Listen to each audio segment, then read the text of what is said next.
Vamos lá. Vitamina B12, cobalamina, corrinóide de cobalto, fator estrítico de Castle, que é a própria vitamina. A vitamina também chamada fator estrítico de Castle, que junta com o fator intrínseco do estômago, vai para a região do ilho e é absorvida. Ela não consegue ser absorvida sem se ligar ao fator intrínseco do estômago.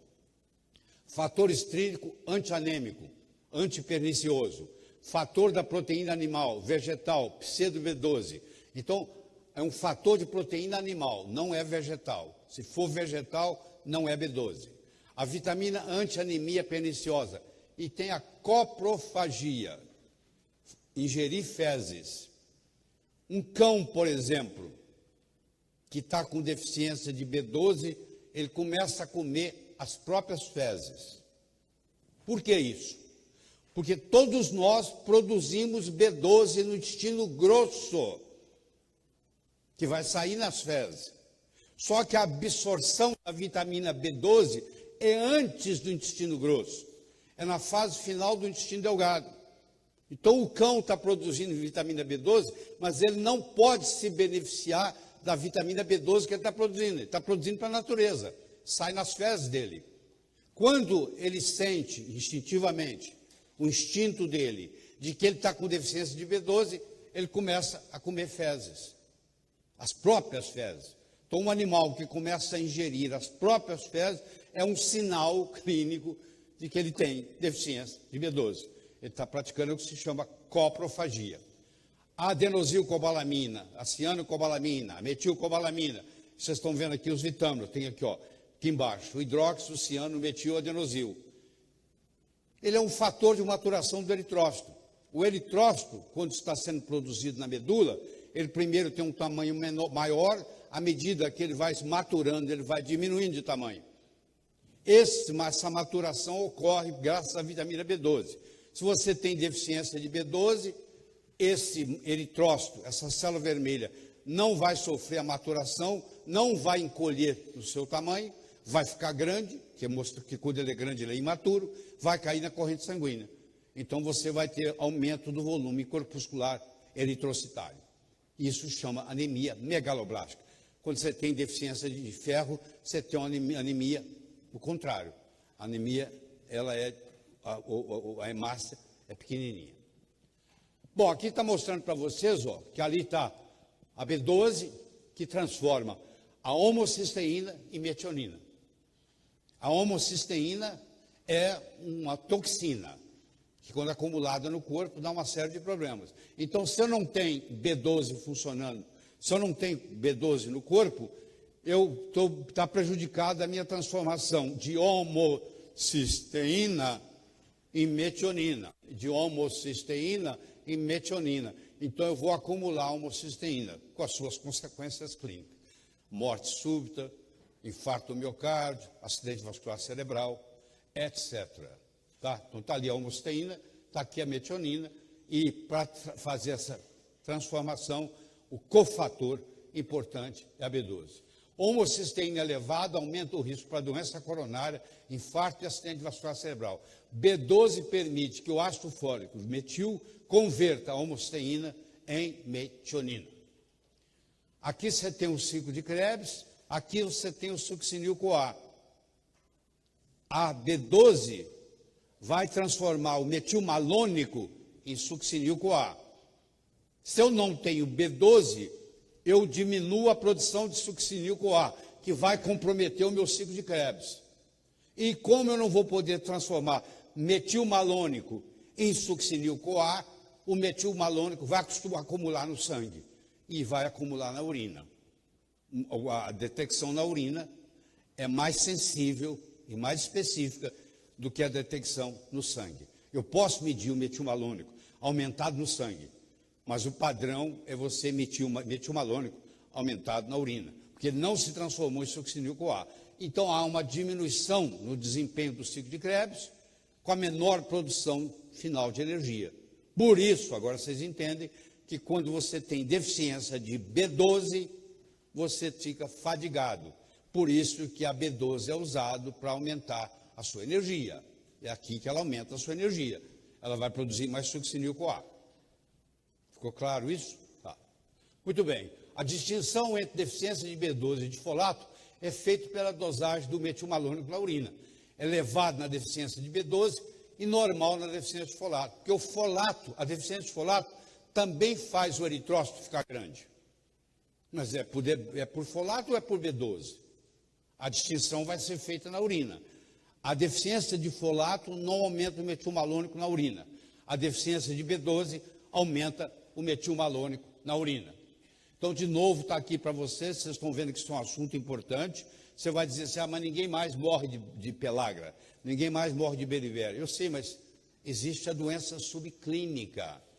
Isso não é 8 nem 80. Eu posso não manifestar anemia perniciosa, mas eu posso começar a ter problema cognitivo, eu posso começar a ter déficit de memória, brain fog, tudo por deficiência subclínica de vitamina B12. Isso é que nós temos que entender. Não é nem 8 nem 80. O nosso corpo necessita de pelo menos 13 vitaminas para sobreviver e manter a saúde. Nós, médicos, não temos esse conhecimento na faculdade de medicina. O nosso foco na medicina é em remédios patenteados. Então, a gente deixa de estudar grande parte da importância das vitaminas e grande parte da importância dos minerais. Então, uma parte que o médico geralmente deixa de lado é saber entender falta e excesso de mineral, que são os metais tóxicos, que hoje é um grande problema no mundo, a toxicidade aos metais tóxicos, os rios contaminados com mercúrio, por exemplo. Então, se você, por exemplo, tem costume de comer peixe 1, 2, 3, 4 vezes por semana, dificilmente quem come peixe cru hoje 3, 4 vezes por semana não está intoxicado com mercúrio. É só você fazer a detecção que você vai ver. Mas isso não, na medicina isso não é dado valor, porque nós não estudamos isso no nosso currículo médico. E só porque nós não estudamos não quer dizer que não exista. Tá? B12 também é a única vitamina que não pode ser obtida de vegetais ou pelos raios solares.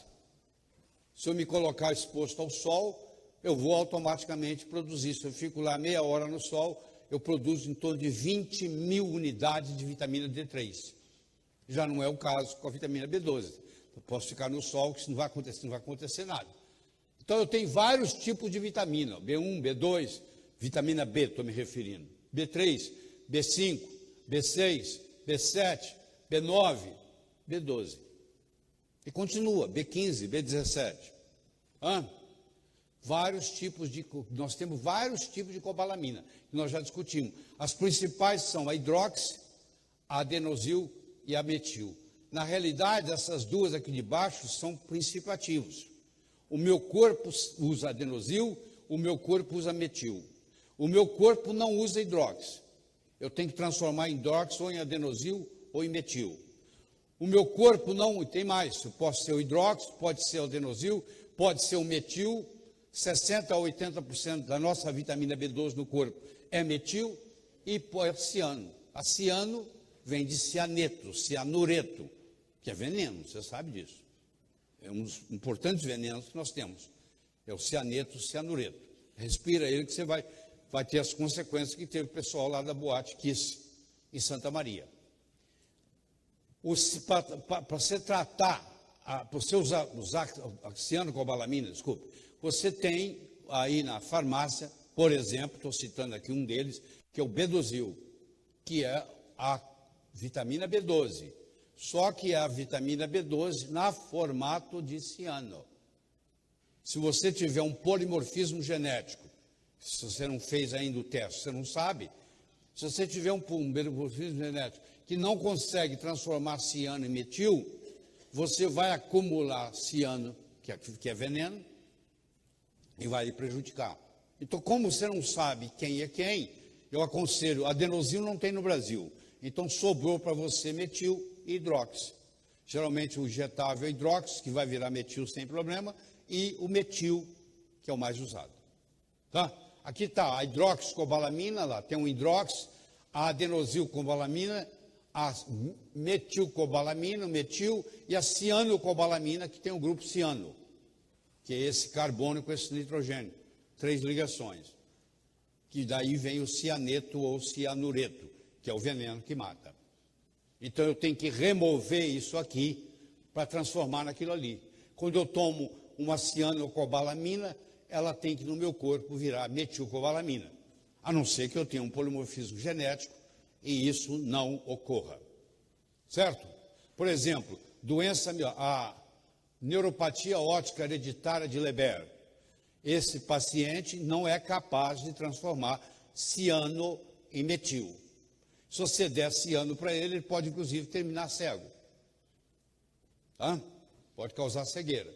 Hidroxicobalamina, 5 gramas e 150 ml de soro fisiológico por 15 minutos. É usado no tratamento de envenenamento com cianeto, ou cianureto, que é o grupo ciano, CN, que eu falei para vocês da boate Kiss lá em Santa Maria. Aquele pessoal morreu de aquela queima lá, gerou cianeto.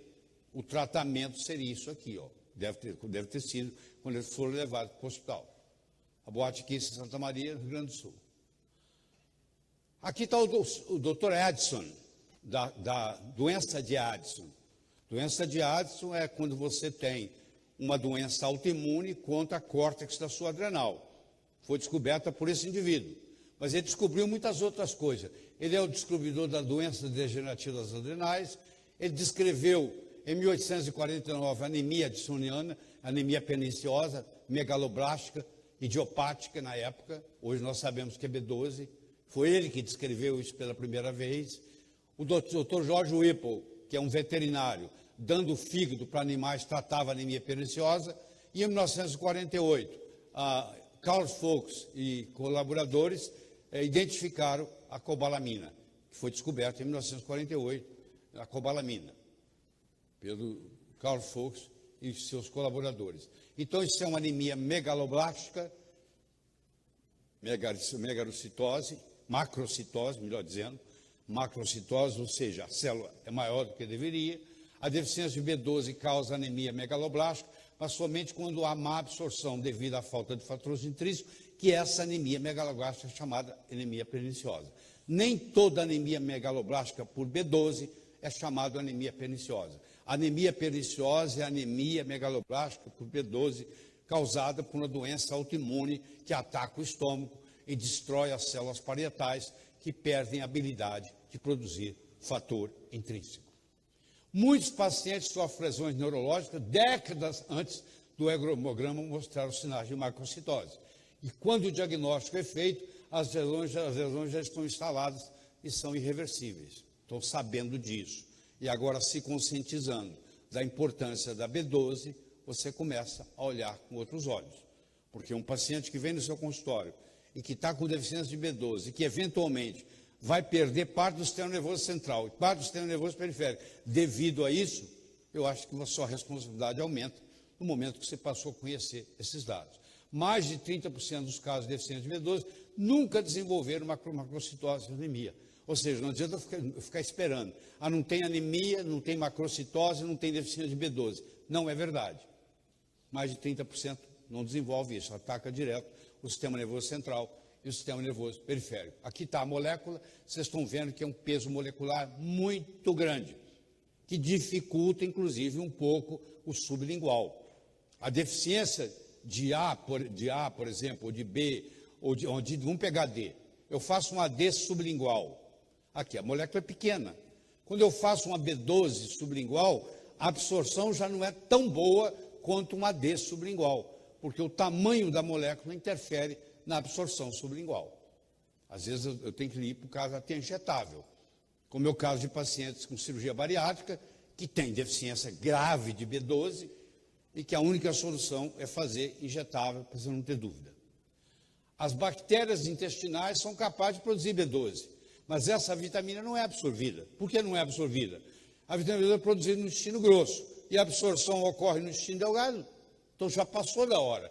Isso então vai sair no intestino e aí explica os animais terem esse hábito de coprofagia, de comer as próprias fezes. Então, quando o animal está comendo as próprias fezes, é porque ele está com deficiência de B12 no organismo.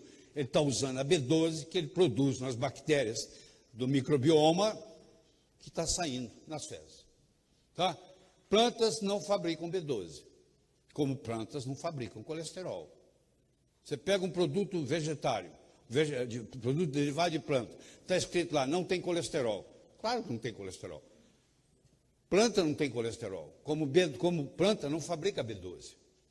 Por isso que é o problema dos vegetarianos e dos veganos a longo prazo. Tá? Então você tem a ingestão, o alimento de origem animal, B12 está ligado à proteína, ocorrerá a separação no estômago pelo ácido clorídrico, tem que estar menos de 2, o pH no estômago, se você está tomando um antiácido, isso não acontece, você não vai ter absorção de B12. A saliva, há uma proteína chamada aptocorrina, que é a proteína R, que é produzida em resposta à ingestão de alimentos. No estômago, a aptocorrina liga-se a B12 para proteção contra o ácido clorídrico. As células parietais produzem o ácido clorídrico. No ilho, a B12 mais o fator intrínseco produzido pelas células parietais são absorvidos e vão para o fígado. No fígado, a vitamina B12 vai se ligar à proteína transportadora chamada transcobalamina, que pode ter problema também, pode ter polimorfismo genético. E aí, todo medicamento bloqueador de ácido clorídrico, usado cronicamente por mais de 4 semanas, produz deficiência de vitamina B12. Grande parte das pessoas que estão no seu consultório estão fazendo uso crônico de omeprazol. Consequentemente, tem deficiência séria de B12. Pode medir no sangue e pode medir o metilmalônico na urina. Você vai ver.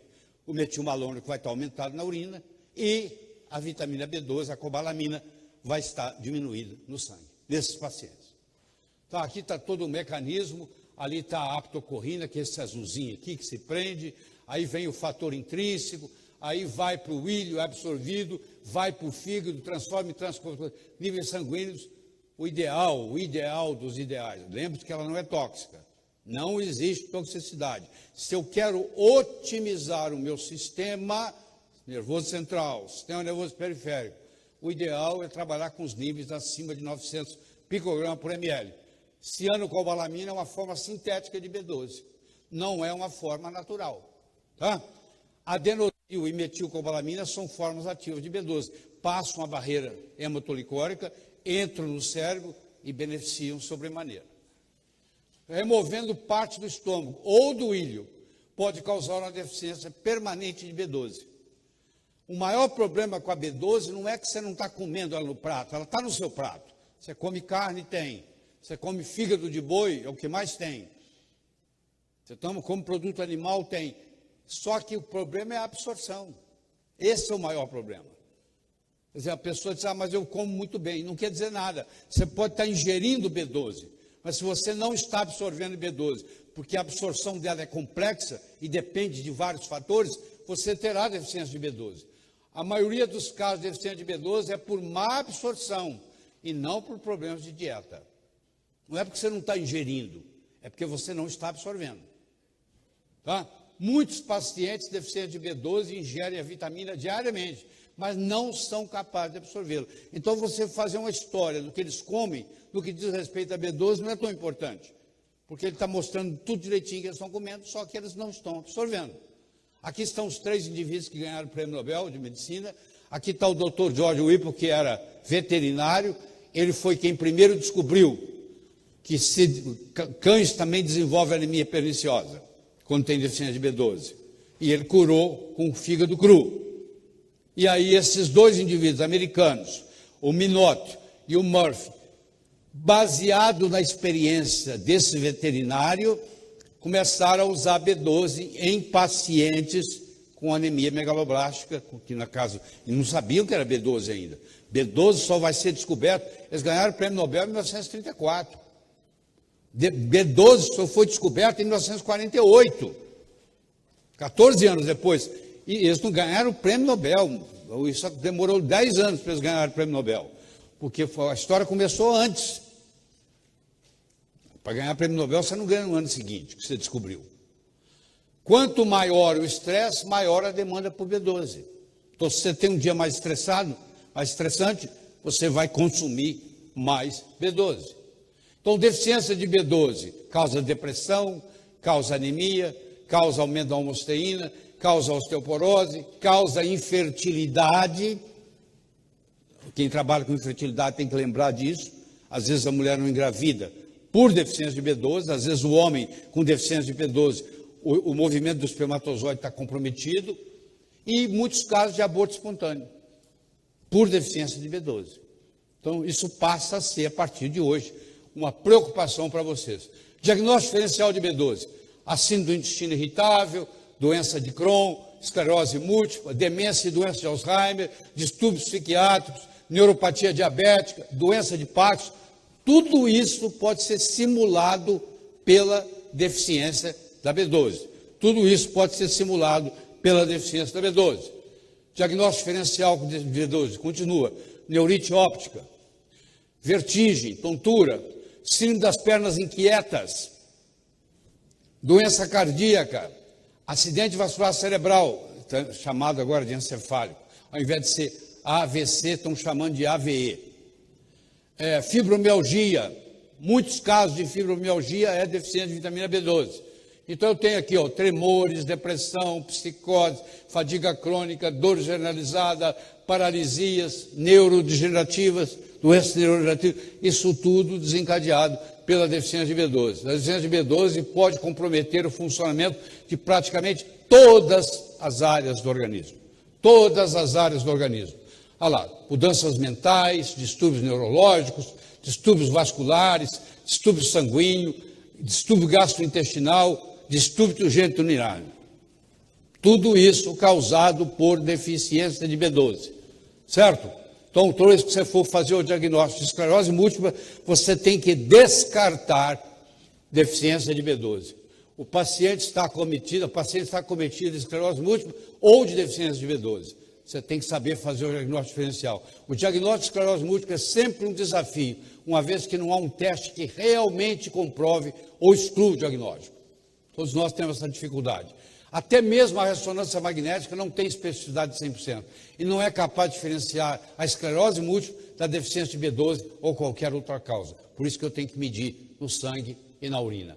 A esclerose múltipla, frequentemente, tem um padrão de remissões e recaídas. Melhora, piora, melhora, piora, melhora, piora. No entanto, a deficiência de B12 é progressivamente debilitante. Só vai piorando, só vai piorando, só vai piorando. Tem muita gente com esclerose múltipla, com diagnóstico de esclerose múltipla, que na realidade tem deficiência de B12. Paciente com diagnóstico de esclerose múltipla deveria fazer a bateria de teste para avaliação da deficiência de B12. Avaliação dos níveis da vitamina B12 no soro, o ácido metilmalônico na urina, a homocisteína, aí você dá B6, B9, B12 e fácil diagnosticar, fácil tratar, fácil curar. Eu acho que isso agora deu para você uma nova perspectiva. Uma coisa que você não se preocupava, por isso que eu chamo deficiência de B12. Uma epidemia invisível, principalmente ao sistema de saúde. Então, eu espero que você comece a ter isso em mente, comece a trabalhar com isso, e já que ela não é tóxica, você pode conversar com o seu médico, você que está aí nos assistindo, e quem sabe você fazer um uso de B12 vai melhorar a sua sintomatologia de fibromialgia, de cansaço, de irritabilidade, etc. Sensacional o vídeo do Dr. Laí Ribeiro, né? Grande mestre aí, professor, né? E se você precisar da melhor B12 na forma de metilcobalamina legítima, tá? Que a matéria-prima, minhas farmácias importam dos Estados Unidos, Alemanha e Japão. Nós não importamos nada da China. Sublingual, né? Para o aproveitamento ser 100% em cápsulas sublinguais. Entre em contato abaixo com a gente, que nós temos todas as vitaminas que você precisar com matéria importada da mais alta qualidade. Grande abraço, muito obrigado por ter assistido. Foi uma aula e tanto, né? Então, se você gostou, se inscreve no canal, tá? E não esquece de apertar o sininho, receber todas, né, informações, notificações. Obrigado, gente. Tchau, tchau. Fiquem com Deus.